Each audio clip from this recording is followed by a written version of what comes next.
After riding 380 kilometers in just over 6 hours the previous day, I woke up to something that instantly made it all worth it. A beach right in front of our stay, the sound of waves, and a feeling that today was not going to be ordinary. Some days feel planned, and then there are days and everything just falls into place on its own. This was one of those days. It honestly felt like we were being guided from one place to another. We met the boys in Kapu who had arrived the previous day, and after a relaxed start, it was time for breakfast. There were nearly 20 of us on this trip, and a few of us decided to head towards Udupi Sri Krishna Mutt. Instead of overthinking logistics, we just took an auto. 4 of us squeezed into one for a 20-minute ride that felt like a proper local experience. As we entered Udupi, there was a familiar feeling, and then we reached the temple. Interestingly, at this temple, you don't see Lord Krishna from the front like most places. You see him through a small window at the back known as Kanakana Kindi, and there's a story behind it.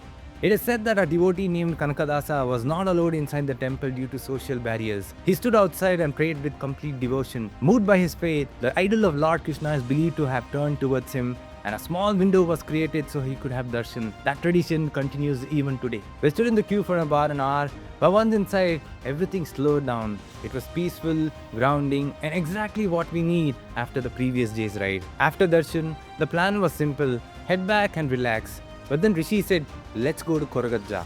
And without a second thought, we all agreed. We quickly booked a cab and headed towards Bengaluru to visit Koragajja temple. We first stopped at Adi Sthala and then moved to Moola Sthala. And this place is very different from what most people expect from a temple. You'll see offerings like ram, chakli, and betel leaves amongst others. At first, it might feel unusual, but that is the tradition here, and it reflects the deep local connection people have with Swami Koragajja. That's when it really struck me. We didn't plan this, we didn't even discuss it properly, but somehow we ended up here. And that's what I meant earlier. When the calling comes, the plan makes itself. By the time we wrapped up and returned to Kapu, it was just in time for sunset. The boys were already by the beach. We joined them, shared stories of what each group had experienced, and just took a moment to soak it all in. After sundown, like always, cricket took over. Most of us were glued to the mats, but the conversations, the laughter, and the vibe continued in the background. It was one of those rare days where everything just aligned: the ride, the people, the places, and the timing. And if this felt special, what's coming next is on another level. Another BMW Airlines episode is coming your way, and trust me, you don't want to miss the pace of what's next. Stay tuned.